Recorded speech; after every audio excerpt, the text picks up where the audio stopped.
ये कहा जाता है कि कर्म ही पूजा है और इंसान को कर्म करना चाहिए। ये सत्य है, इसमें कहीं कोई दो राय नहीं है, कहीं कोई अलग विचार नहीं है। लेकिन इससे भी ऊपर एक चीज है जिसको बोलते हैं विधि का विधान। मतलब होगा वही जो उनकी इच्छा होगी, उनके इच्छा के बगैर कुछ भी नहीं होगा। मैं आपको एक दो एग्जाम्पल देकर के बताता हूं।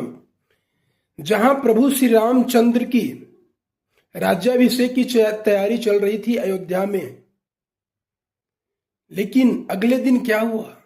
उनका वनगमन। विधि का विधान यही था कि वो राजा, उस समय राजा बनने के बजाय उनको वनगमन करना है, वन में जाना है और कुछ ऐसे कार्य करने हैं, और वो काम करने के लिए फाइनली वो वन की तरफ मूव हो चुके हैं।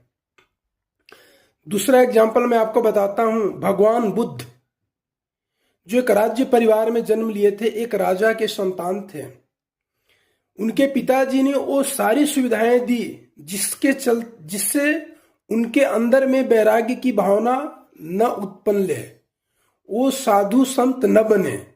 लेकिन विधि का विधान यही था, और उन्होंने एक समय घर से आधी रात को घर छोड़ दिया और उन्होंने तपस्या प्रारंभ की, और अंत में वो एक सन्यासी साधु बन गए और आगे चल के उनको भगवान का दर्जा दिया गया। तीसरा मैं आपको एग्जाम्पल देता हूं कि स्वामी रामकृष्ण परमहंस, जो ऐसी मान्यता है कि उनको मां काली का दर्शन हुआ था, उनका मां काली का उन पर दया दृष्टि थी, बट उनको भी अंत में कैंसर जैसे रोग से मौत हुई।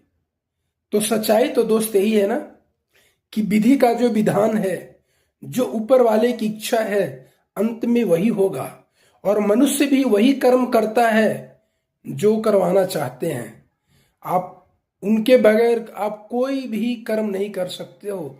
कितना भी चाह लो वही करोगे जो उनकी इच्छा होगी। आपके इस बारे में क्या विचार है, कमेंट में जरूर बताएं।